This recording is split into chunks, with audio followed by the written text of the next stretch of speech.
kami hormati Ibu Kepala Sekolah, Bapak Wakil Kepala Sekolah, Bapak Ibu Guru dan staf pegawai UPTD SMP Negeri 2 Dharma Caraka.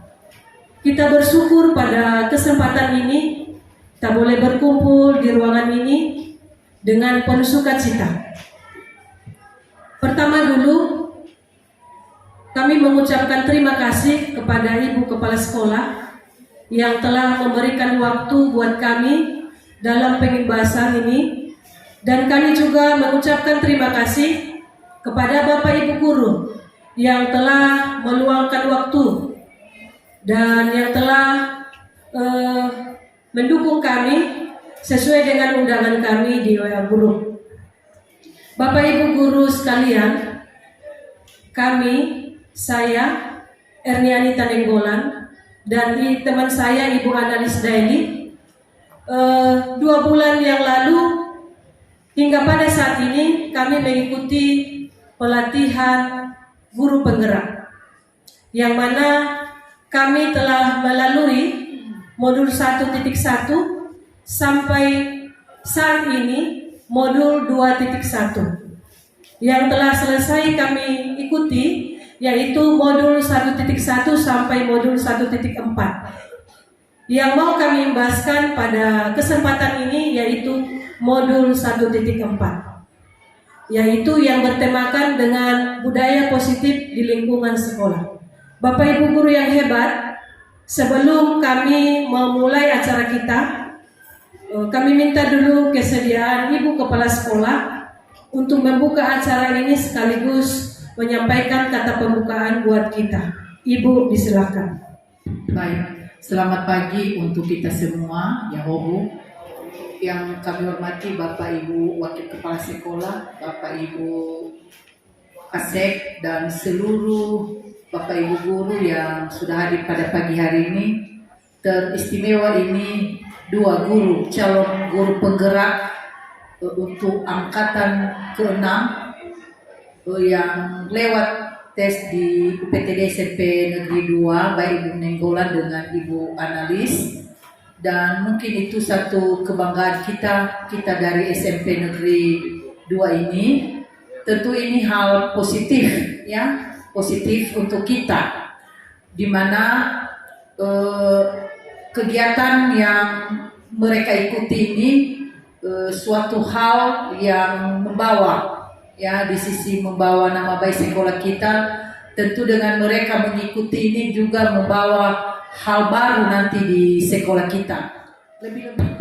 Ya, terima kasih kepada Ibu Kepala Sekolah. Teman-teman semua, Bapak Ibu Guru hebat, kita semua Bapak Ibu Guru hebat di ruangan ini. Sebelum kita memulai, kita speaking dulu. Speaking, kami minta kesediaan teman kami, Ibu Daily. Speaking kita sejenak. Mari kita angkat tangan kanan kita ke atas, ya, dengan menunjuk ke atas, dan kita angkat tangan kiri kita ke atas dengan mengembangkan 5 jari. Begini ya, Bapak Ibu, tangan kanan. Di sini kita menyeimbangkan otak kanan dan otak kiri kita. Jadi saya hitung 1 sampai 3, kita tukar. Misalnya begini. 1, 2, 3, tukar. 1, 2, 3, tukar. 1, 2, 3, tukar. Oke, bisa Bapak Ibu? Bisa. Bisa? Ya. Kita mulai. 1, 2, 3. 1, 2, 3. 1, 2, 3. 1, 2, 3. 1, 2, 3. 1, 2, 3. Ore. Tepuk tangan buat kita semua. Jadi Bapak Ibu Guru yang hebat, kita sudah menyeimbangkan otak kanan dan otak kiri kita. Dan sekarang dalam keadaan sehat walafiat, kita melaksanakannya tidak ada yang salah. Semua dalam keadaan seimbang. Nah, Bapak Ibu Guru yang hebat, ada seorang yang bernama Bapak Ki Hajar Dewantara, yang mana filosofis Ki Hajar Dewantara ini mengenai konsep pendidikan menurut Ki Hajar Dewantara adalah menuntun segala kodrat yang ada pada anak agar mereka dapat menciptakan keselamatan dan kebahagiaan yang setinggi-tingginya baik sebagai manusia maupun sebagai anggota masyarakat dalam proses menuntun anak diberi kebebasan dalam belajar. Bapak Ibu guru hebat adalah seorang pendidik yang menuntun anak-anak kita supaya jangan kehilangan arah serta dapat membahagiakan dirinya. Menurut Ki Hajar Dewantara, semua anak terlahir dengan bakatnya masing-masing, unik, dan mereka memiliki budi pekerti. Di sini tugas kita guru menuntun bakat tersebut agar anak tumbuh dengan selamat dan bahagia. Guru ibarat petani, anak ibarat biji jagung. Jadi Bapak Ibu, sekolah kita ini adalah lahan kita. Kita adalah petaninya, yang mana dari awal kita, kalau seorang petani dia menanam bijinya sehingga bertumbuh dan bertunas dan berkembang dan berbuah. Nah di sini kita Bapak Ibu guru adalah seorang petani dan sekolah kita ini adalah lahan kita. Jadi kita merawat anak-anak kita dengan ilmu yang kita miliki masing-masing. Kita menjaganya, memupuknya, dan membuang ilalang atau wereng atau serangga yang lain yang membasminya dengan kekuatan kita masing-masing. Dengan cara kita mengajari mereka dan mendidik mereka berpihak pada murid. Sebagaimana kita menerapkan budaya positif di lingkungan sekolah. Apa makna budaya positif itu? Apa contoh penerapan budaya positif yang sudah diterapkan di sekolah? Budaya positif ini sudah kita laksanakan Bapak Ibu. Dari awal sampai sekarang kita telah melaksanakan budaya positif, baik di lingkungan sekolah maupun di lingkungan masyarakat dan di lingkungan rumah kita masing-masing.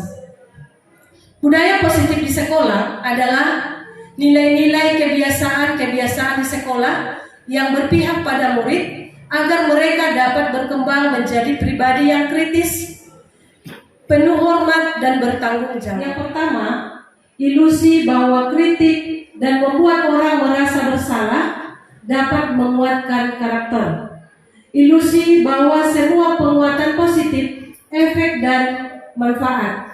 Ilusi bahwa orang dewasa memiliki hak untuk memaksa. Nah di sini kebutuhan kita berbeda-beda. Begitu juga siswa kita yang ada di dalam kelas. Yang kedua, semua orang melihat hal yang sama. Teori kontrolnya, setiap orang memiliki gambaran yang berbeda. Yang ketiga, stimulus responnya, kita mencoba mengubah orang agar berpandangan sama dengan kita. Ini di kelas, kita sering mau mengubah siswa kita sesuai dengan pandangan kita. Padahal anak-anak kita berbeda satu sama lain.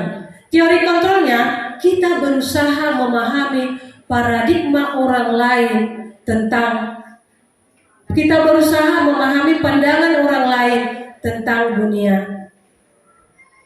Perilaku buruk dilihat sebagai salah satu kesalahan. Kita sering melihat anak-anak kita dalam perilaku buruknya adalah satu kesalahan. Ini teori kontrolnya, semua perilaku memiliki tujuan. Orang lain bisa mengontrol saya, hanya Anda yang bisa mengontrol diri Anda. Saya bisa mengontrol orang lain, Anda tidak bisa mengontrol orang lain. Pemaksaan ada pada saat bujukan gagal. Kolaborasi, konsekuensi menciptakan pilihan-pilihan baru.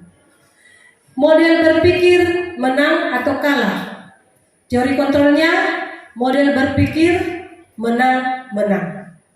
Jadi di sini Bapak Ibu guru sering kita temui dan sering kita lakukan hal-hal ini. Nah selanjutnya, apa makna disiplin? Di sekolah kita sudah ada disiplin, ya, ada disiplin khusus lingkungan sekolah, ada juga khusus disiplin Bapak Ibu guru. Disiplin itu adalah termasuk budaya positif yang menjadi pertanyaan pemantiknya. Setuju atau tidak setuju? Apakah hukuman dapat mendisiplinkan anak? Bagaimana Bapak Ibu? Setuju kita atau tidak setuju? Setuju? Ya, setuju. Nanti kita dengarkan jawabannya, Bapak Ibu. Pertanyaan pemantik kedua, setuju atau tidak setuju? Penghargaan dapat meningkatkan minat belajar anak. Setuju? Terima kasih. Nanti kita jawab setelah yang satu ini. Pernahkah Anda melakukan sesuatu untuk mendapatkan uang dan mendapatkan senyuman dari seseorang? Tentu kita bekerja untuk mendapatkan uang, dan kita juga di dalam lingkungan sekolah kita harus mendapatkan senyum baik dari siswa kita dan dari Bapak Ibu guru. Kata disiplin ini sering dikaitkan dengan tata tertib, teratur, dan kepatuhan pada peraturan. Kata disiplin ini juga sering dihubungkan dengan hukuman, padahal itu sungguh berbeda, karena belajar dengan disiplin tidak harus dengan memberikan hukuman. Justru itu adalah salah satu alternatif terakhir, dan kalau perlu tidak digunakan sama sekali.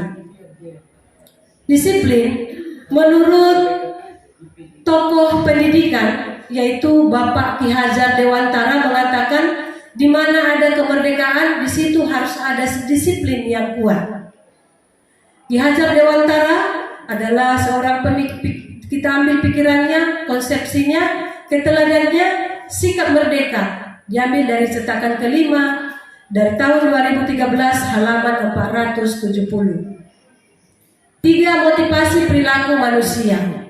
Menurut Dian Negosen dalam bukunya yang berjudul Restructuring School Discipline, yang mana Dian juga mengatakan bahwa arti asli dari kata disiplin ini juga berkonotasi dengan disiplin diri dari murid-murid secara kompleks dan Plato. Disiplin diri dapat membuat seseorang menggali potensi menuju kepada sebuah tujuan, suatu yang dihargai dan bermakna. Dengan kata lain, diri juga mempelajari bagaimana cara kita mengontrol diri dan bagaimana menguasai diri untuk memilih tindakan yang mengacu pada nilai-nilai yang kita hargai.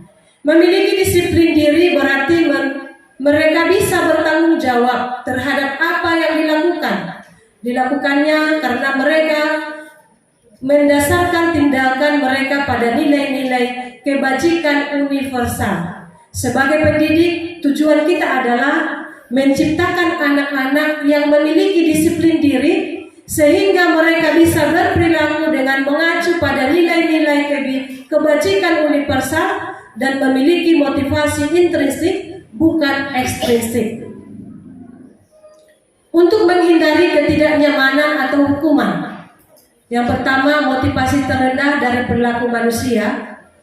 Yang kedua, biasanya orang yang motivasi perilaku untuk menghindari hukuman atau ketidaknyamanan akan bertanya, apa yang akan terjadi apabila saya tidak melakukannya? Sebenarnya, mereka sedang menghindari permasalahan yang mungkin muncul dan berpengaruh pada mereka secara fisik, psikologis, maupun tidak memenuhi kebutuhan mereka bila mereka tidak melakukan tindakan. Ini bisa eksternal. Untuk mendapatkan imbalan atau penghargaan dari orang lain. Motivasi medley atau pertengahan pernyataan. Apa yang akan saya dapatkan kalau saya mereka melakukan sebuah tindakan untuk mendapatkan pujian dari orang lain yang menurut mereka penting dan mereka letakkan dalam dunia berkualitas mereka. Mereka juga dapat melakukan sesuatu untuk mendapatkan. Ini imbalan, ini bersifat eksternal.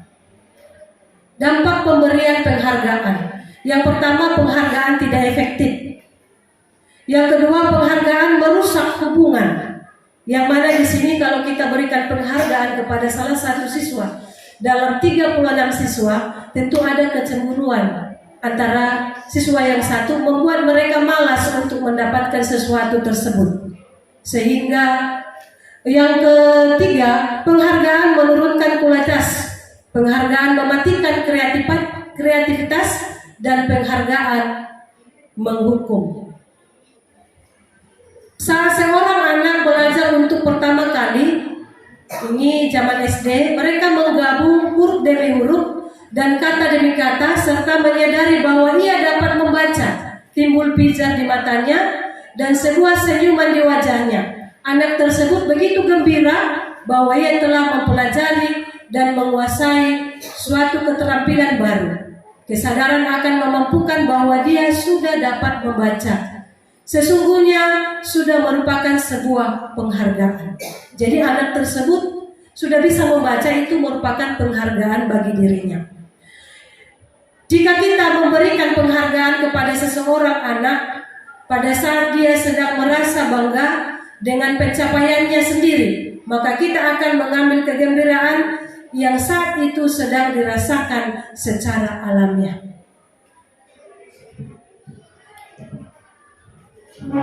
Yang ketiga, untuk menjadikan orang yang menghargai diri sendiri. Pertanyaan, akan menjadi orang seperti apakah aku bila melakukannya? Ya, mempertahankan nilai-nilai yang diyakini. Motivasi ini membuat seseorang berdisiplin positif karena motivasi perilakunya bersifat internal. Yang selanjutnya, keyakinan kelas atau hukuman dan penghargaan. Ini dilanjutkan oleh teman saya, Ibu Analis Daily. Ya baik, Bapak Ibu masih semangat? Semangat, tepuk semangat kita dulu ya. Bisa kan? Bisa. Ya, tolong meninggal. Ya, tepuk semangat. Semangat. Tepuk tangan. Ya Bapak Ibu, mengapa adanya keyakinan kelas penting untuk terbentuknya sebuah budaya positif? Dan yang ketiga, bagaimana mewujudkan sebuah keyakinan kelas yang efektif? Nah, kami akan mencoba menjelaskan. Yang pertama, keyakinan kelas adalah nilai-nilai kebajikan atau prinsip universal yang disepakati secara universal, lepas dari latar belakang suku, negara, bahasa maupun agama. Ini menurut Gosser pada tahun 1998. Suatu keyakinan akan lebih memotivasi seseorang dari dalam atau memotivasi secara intrinsik.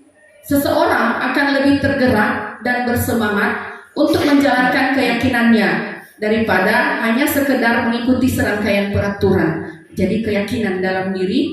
Murid-murid pun demikian. Mereka perlu mendengarkan dan mendalami tentang suatu keyakinan daripada hanya mendengar peraturan-peraturan yang mengatur mereka harus berlaku begini ataupun harus berlaku begitu. Selanjutnya, ya, yang kedua tadi, setelah seseorang memiliki keyakinan akan suatu hal, maka dia akan terbiasa melakukan hal-hal baik yang telah diyakininya tersebut. Misalnya pernyataan keyakinan kelas senantiasa dibuat dalam bentuk positif. Nah, di sini keyakinan kelas hendaknya tidak perlu banyak, sehingga mudah diingat dan dipahami oleh semua warga kelas. Keyakinan kelas sebaiknya sesuatu yang dapat diterapkan di lingkungan tersebut. Semua warga kelas hendaknya ikut berkontribusi dalam pembuatan keyakinan kelas lewat kegiatan curah pendapat, bersedia meninjau kembali keyakinan kelas dari waktu ke waktu. Itulah kalau kita membuat nanti keyakinan kelas di kelas kita. Misalnya yang sudah pernah kami buat, kami dulu menjawab 3 pertanyaan tadi. Prosedur pembentukan keyakinan kelas. Ini dia, kalau kita ingin membuat nanti keyakinan kelas. Yang pertama, mempersilakan murid-murid di kelas untuk bercurah pendapat tentang peraturan-peraturan yang perlu kita sepakati di kelas. Misalnya di kelas tidak boleh, atau di kelas saling menghargai, saling bertanggung jawab. Artinya di dalam bertanggung jawab itu sudah ada bahwa setiap pagi itu kelas harus dibersihkan. Kemudian mencatat semua masukan-masukan para murid di papan tulis atau di kertas besar atau kertas ukuran poster, di mana semua anggota kelas bisa melihat hasil curah pendapat.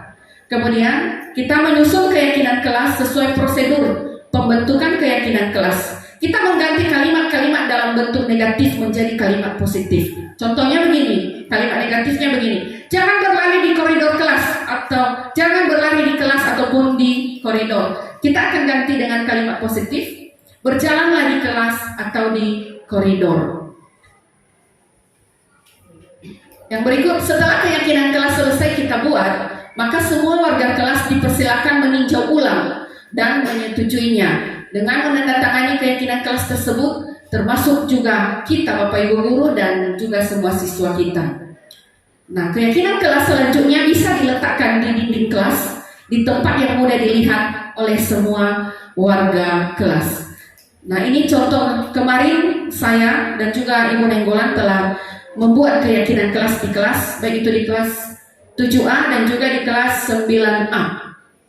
Nah, jadi pada kegiatan membuat keyakinan kelas itu, Bapak Ibu,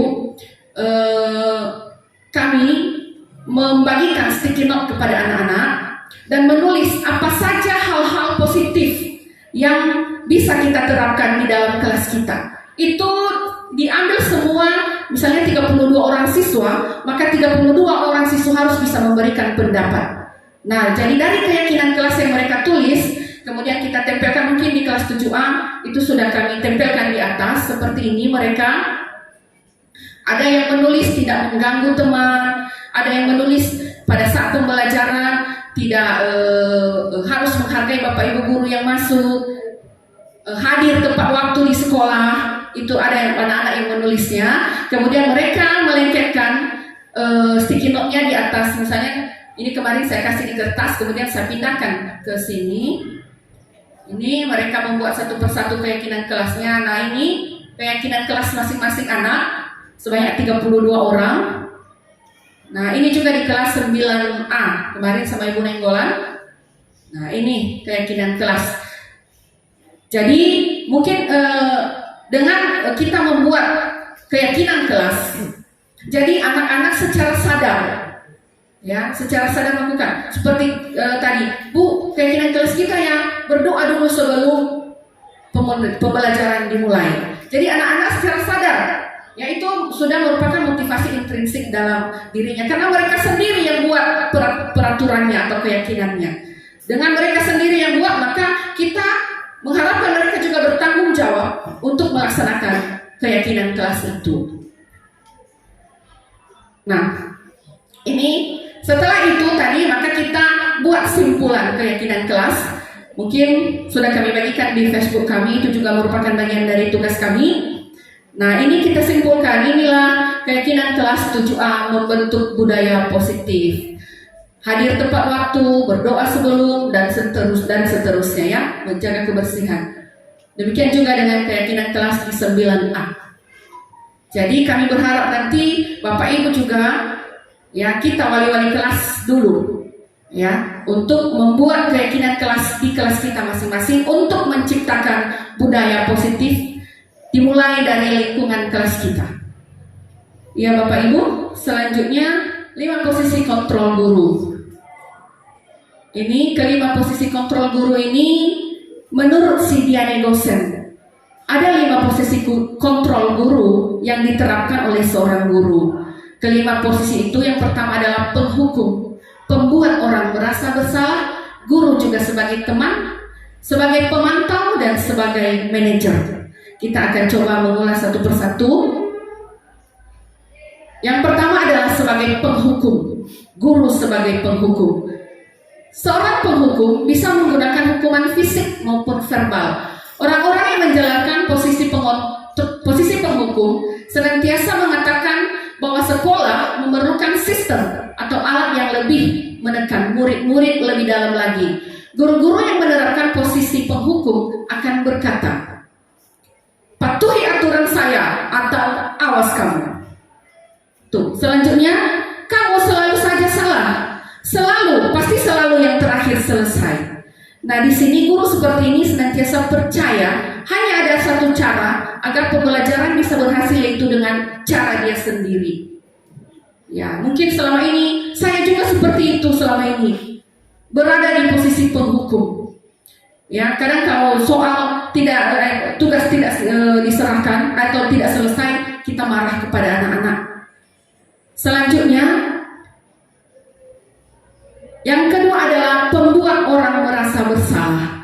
Nah, di sini posisi kita sebagai pembuat orang merasa bersalah. Pada posisi ini biasanya guru akan bersuara lebih lembut. Pembuat orang merasa bersalah akan menggunakan keheningan yang membuat orang lain merasa tidak nyaman, bersalah, atau rendah diri. Kata-kata yang keluar dengan lembut akan seperti ini, lembut tapi menyakitkan. Ibu sangat kecewa sekali dengan kamu, nak. Berapa kali bapak atau ibu harus memberitahu kamu ya? Udah bosan ibu. Bisa seperti itu ya. Gimana coba kalau orang tua kamu tahu kamu berbuat begini? Di posisi ini Bapak Ibu, murid akan memiliki penilaian diri yang buruk tentang diri mereka. Murid merasa tidak berharga dan telah mengecewakan orang-orang yang mereka sayangi. Selanjutnya, di posisi ketiga, yaitu sebagai teman. Nah, kadang kita juga seperti itu. Teman, di sini guru pada posisi ini tidak akan menyakiti murid, namun akan tetap berupaya mengontrol murid melalui persuasi. Posisi teman pada guru bisa negatif ataupun positif.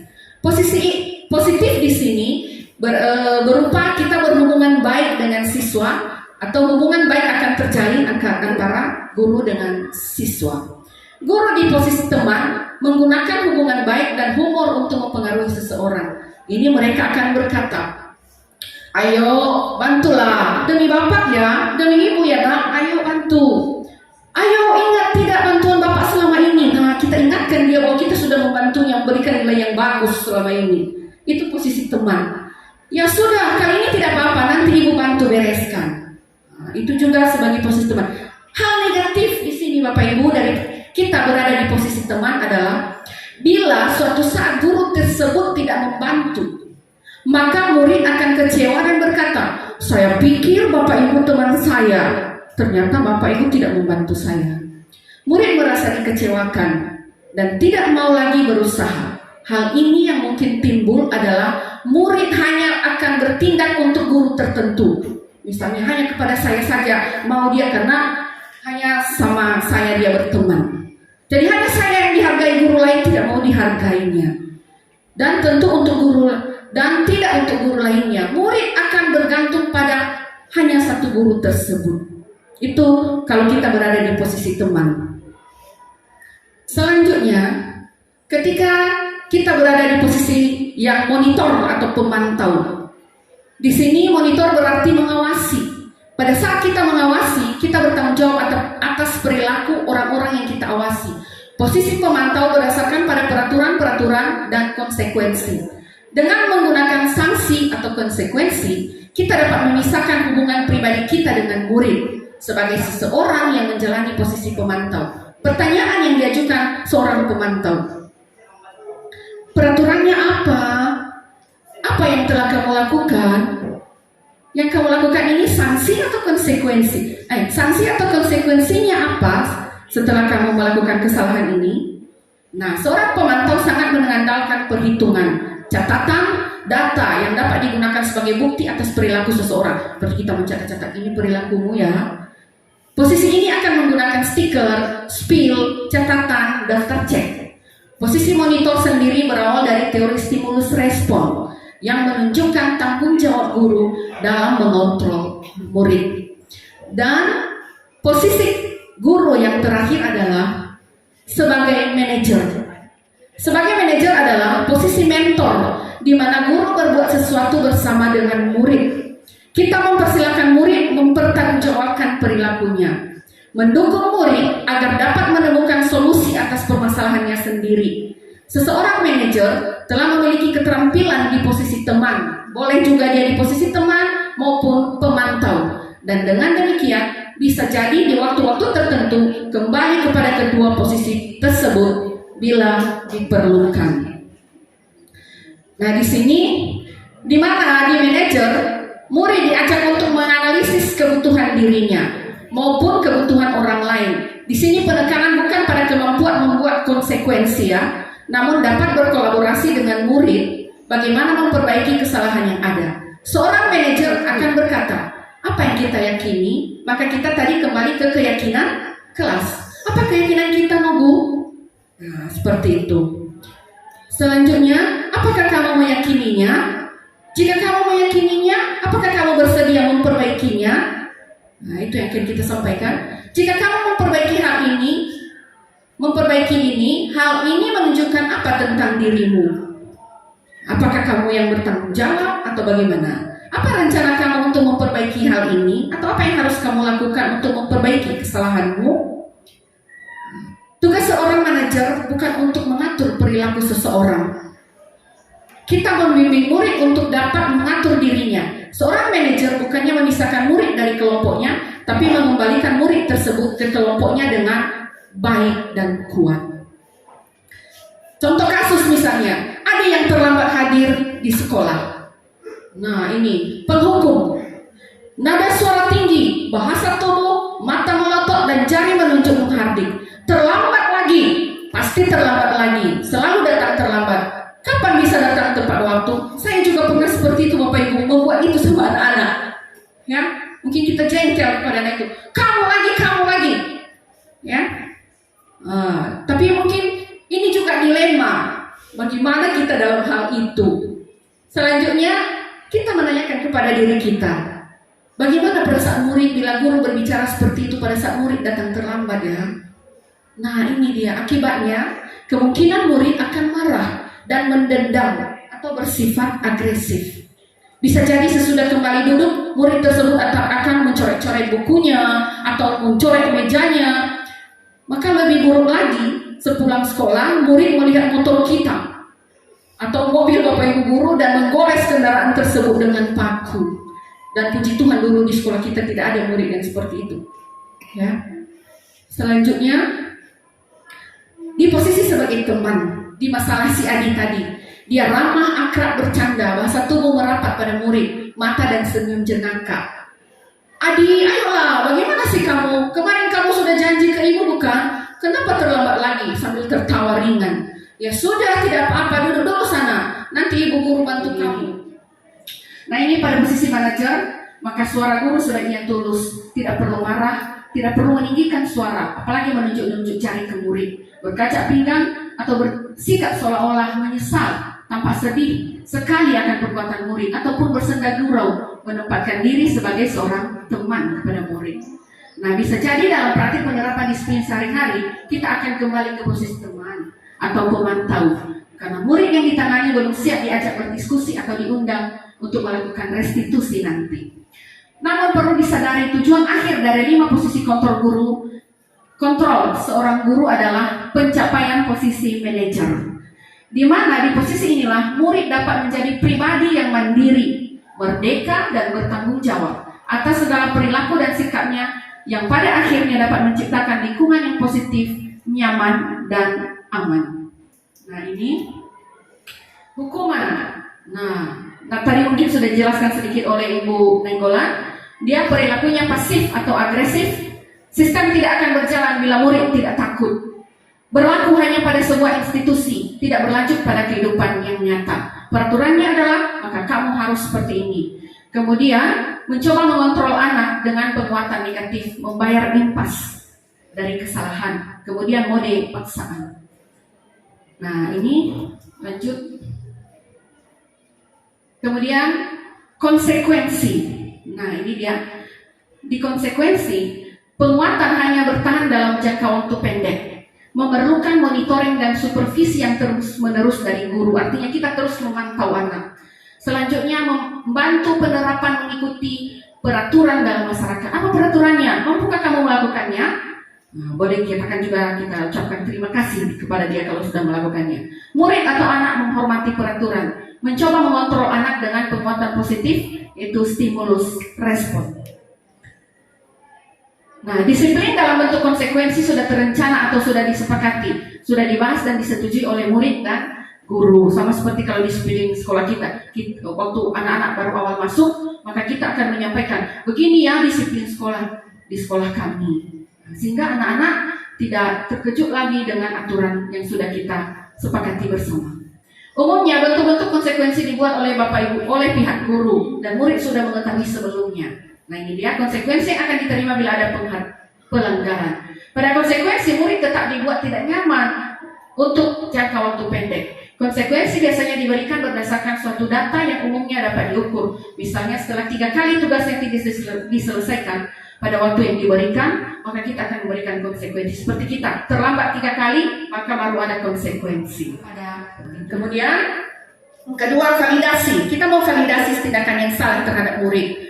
Nah di sini memenuhi kebutuhan dasar. Kalau kita memahami kebutuhan dasar, apa yang mendasari sebuah tindakan seorang anak, kita akan bisa menemukan cara untuk memenuhi kebutuhan tersebut. Ini kalimat di bawah misalnya, kita akan bilang kepada anak, padahal kamu bisa melakukan hal yang lebih baik dari ini ya, kamu pasti punya alasan mengapa melakukan ini. Misalnya, apa alasanmu terlambat? Seperti itu. Yang kamu patut bangga pada dirimu sendiri karena kamu telah melindungi sesuatu yang penting buatmu. Kamu boleh mempertahankan sikap itu, tapi kamu harus menambahkan sikap yang baru. Selanjutnya, menanyakan keyakinan kelas. Nah, itu kita kembali pada keyakinan yang sudah kita buat tadi. Apa keyakinan kelas kita? Nah, ini ya, setelah kita menstabilkan identitas, memvalidasi masalah, maka anak akan siap dihubungkan dengan nilai yang dia percaya tadi yang sudah dibuatnya. Pertanyaan di bawah menghubungkan keyakinan kelas, keyakinan anak dengan keyakinan kelas. Misalnya, apa yang kita percaya sebagai warga kelas atau sekolah atau keluarga? Kita menghubungkannya. Apa yang sudah kita buat aturan? Tidak boleh terlambat atau masuk sekolah tepat waktu. Apa nilai-nilai umum yang kita sepakati? Kamu mau jadi orang seperti apa? Mau berhasil atau tidak? Nah, seperti itu Bapak Ibu. Nah ini penerapan restitusi dalam menyelesaikan masalah ini kemarin yang sudah kami laksanakan. Nah yang terakhir pertanyaannya sekarang, guru menanamkan disiplin yang positif kepada murid-murid. Yang pertama, melaksanakan posisi kontrol yang tepat, itu kita berada dalam posisi manajer. Jadi di manajer kita bisa menjadi sebagai teman dan menjadi pemantau bagi anak. Yang kedua, menggantikan peraturan kelas menjadi keyakinan kelas. Karena kalau keyakinan itu dari dalam diri anak-anak itu sendiri, dia motivasi intrinsik. Yang ketiga, dengan menerapkan segitiga restitusi. Dalam menyelesaikan masalah anak, kita berusaha menerapkan segitiga restitusi, menstabilkan identitas, memvalidasi masalah, menanyakan keyakinan kelas. Jadi demikian Bapak Ibu, mungkin karena waktu juga sudah selesai. Demikianlah pembahasan atau pemaparan kami tentang modul 1.4 mengenai budaya positif di lingkungan sekolah kita. Jadi kalau ada pertanyaan dari Bapak Ibu guru, kami nanti bersedia ditanyakan pada waktu istirahat. Karena ini sudah menuju pada jam les kedua, kita masuk di dalam ruangan kelas. Dalam hal ini, kami mengucapkan terima kasih kepada Ibu Kepala Sekolah, Bapak Wakil Kepala Sekolah, dan Bapak Ibu Guru yang telah bersedia bersama-sama dengan kami. Dan harapan kami, marilah kita semua tergerak, bergerak, dan menggerakkan satu dengan yang lain. Tidak hanya kami berdua, namun kita semua, Bapak Ibu Guru dipanggil untuk tergerak, bergerak, dan menggerakkan, baik di lingkungan sekolah, di dalam lingkungan kelas, dalam menerapkan budaya positif di lingkungan sekolah kita. Sekian dan terima kasih. Yahoo!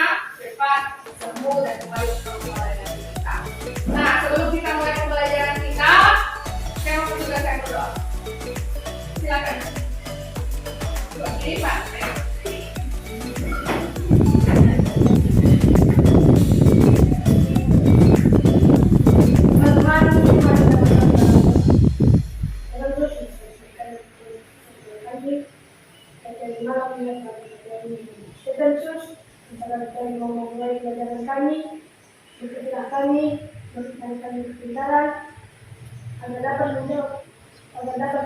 menjawab soal-soal yang diberikan oleh Ibu kami.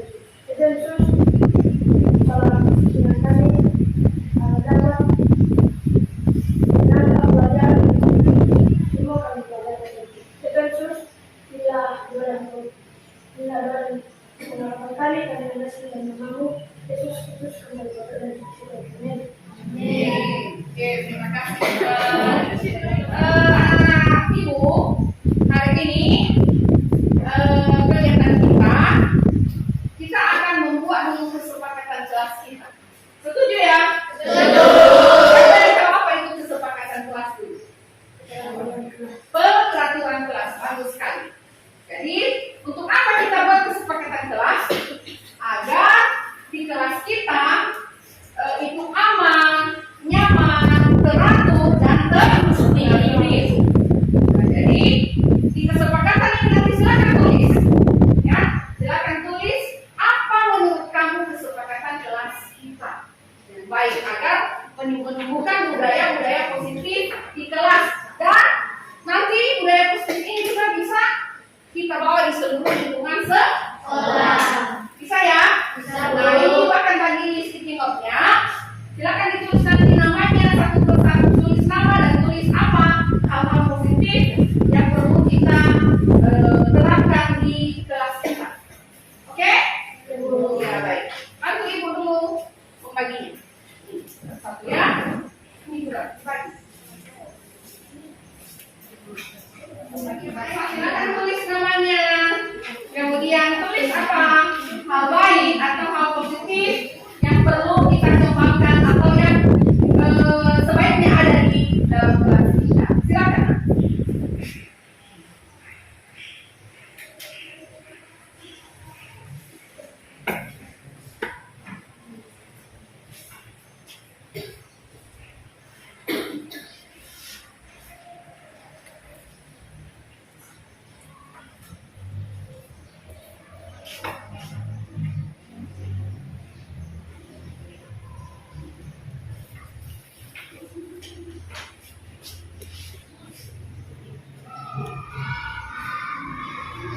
Oke, sejumlah yang pertama, silakan.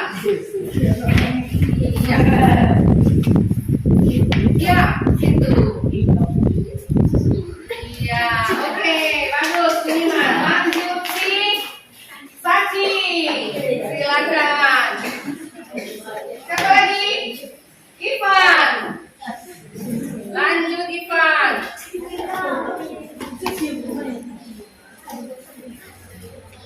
Oke, silakan.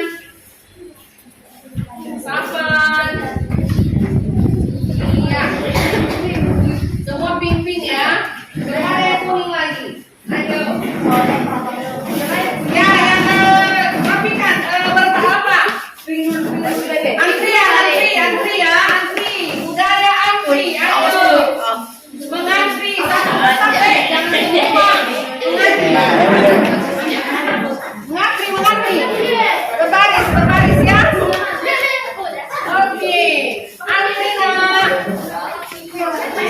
Iya.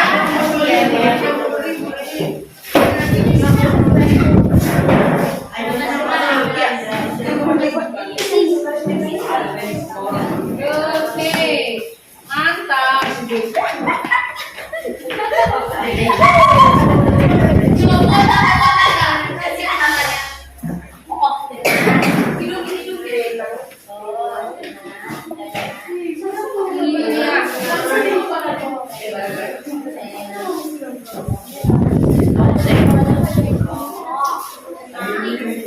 Sudah?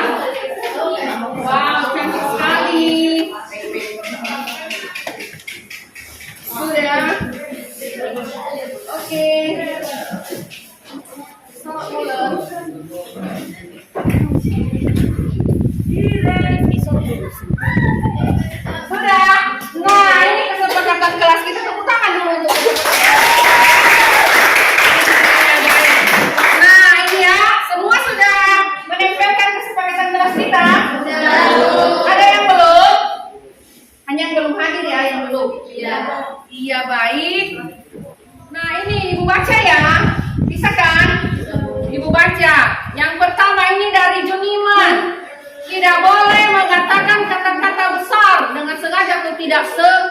ya. Ya, tidak boleh berkata-kata yang tidak baik, ya.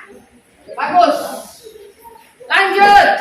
Apa lagi? Si Saci. Tidak boleh membuang apa nih? Oh, membuli. Tidak boleh membuli teman. Tidak boleh memilih-milih teman, betul. Wajib melaksanakan piket, buang sampah pada tempatnya, tepat waktu saat masuk kelas. Bagus, ya. Lanjut. Kemudian si Ivan menggunakan atribut sekolah yang lengkap, datang tepat waktu. Semuanya bagus ya. Kita baca satu-satu. Febriel Insafan membersihkan kelas, betul. Iya. Mau cari lagi. Tidak ribut pada saat proses pembelajaran. Itu ya, semua bagus. Jangan mencoret-coret meja. Oke, siapa ini? Liel. Tidak boleh mencoret-coret meja. Apa lagi? Iya, datang tepat waktu. Petugas kelas harus tepat waktu. Artinya petugas harus bekerja sesuai dengan tugasnya masing-masing. Oke. Kemudian dilarang memberi julukan pada teman. Nah, tidak boleh ya memberi julukan ke teman. Kamu adalah si apa maunya misalnya?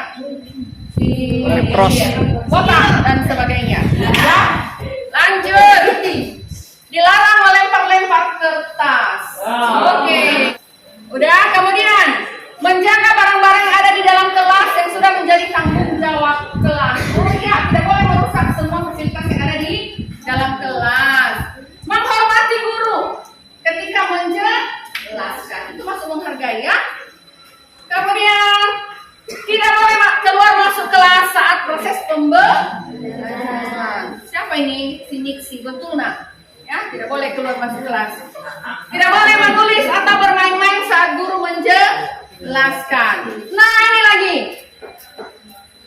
Mengangkat tangan jika memberi pendapat. Bagus. Si Rangga. Iya. Ya. Lanjut. Ini mendengarkan perkataan sampai guru betul. Tidak memukul meja. Siapa ini? Si Andriel. Oke ya? Tidak memukul meja ketika pembelajaran. Harus tidak memukul meja. Oke, harus tertib jika jam pembelajaran. Tidak boleh ribut di dalam kelas ketika proses pembelajaran. Itu si Lesina. Kemudian Dwi, menghormati guru yang masuk di kelas maupun yang ada di luar kelas. Bagus. Ya, menghormati dan menghargai Bapak Ibu guru. Kemudian, tidak boleh mengucapkan kata-kata kotor di dalam kelas. Ya, lanjut. Tidak boleh menyebutkan nama asli orang tua. Ya, Janesa. Menghormati guru pada saat guru masuk di kelas dan pada saat pulang. Tidak boleh berbicara saat guru menjelaskan. Ya, berbicara artinya ketika Bapak Ibu guru dulu menjelaskan itu di depan. Oke, baik. Tepuk tangan dulu untuk kesepakatan kelas. Ya. Kesepakatan kelas kita sangat bagus. Ya. Sepakat kita kan? Sepakat kita melaksanakannya. Ya. Kapan mulai kita laksanakan? Mulai hari ini. Ya. Mulai hari ini. Maka ingat-ingatlah kesepakatan kelas. Ya. Ingat kesepakatan kelas dan tetap lakukan yang terbanyak hal-hal positif itu. Ya. Karena mulai dari sekarang kita harus bisa membiasakan hal-hal yang positif. Sepakat ya? Sepakat. Berarti ini adalah kesepakatan kelas kita dan semoga anak-anak kami dan kita semua warga kelas 7A bisa melaksanakan kesepakatan kelasnya. Tepuk tangan dulu untuk kita. Terima kasih sudah membuat kesepakatan dan apabila misalnya ada yang misalnya ada yang melanggar konsekuensi. Kan itu. Melanggar konsekuensinya bagaimana? Ini konsekuensinya ya. Berapa ribu? 2.000. Didenda 2.000. Iya. Dikasih kelas. Bagaimana, setuju? Kita ada dendanya ya. Selain nanti itu tapi kita ada misalnya sekali berbuat, misalnya sekali melanggar dulu kita kasih bimbingan akhiran. Jadi contoh selanjutnya 2 kali melanggar bimbingan, ketiga kali dikasih denda. Oke, setuju ya? Kalian sendiri yang buat putusannya ya. Jadi yang melanggar semua banyak, tadi ada 30 berapa ini 30 ya? Karena ada orang nggak datang. Ada 29 ya, ada 29. Jadi yang 3 lagi bisa misal lagi sama mereka nanti kalau datang ke sekolah. Jadi ingat-ingat kesepakatan kelas kita yang sudah disebutkan tadi. Jadi di rumah kita mengikuti apa yang ada di yang sudah kita tentukan itu, maka yakin kelas kita akan menjadi kelas yang gimana? Kelas yang tertib dan terbaik. Oke, tepuk tangan untuk kelas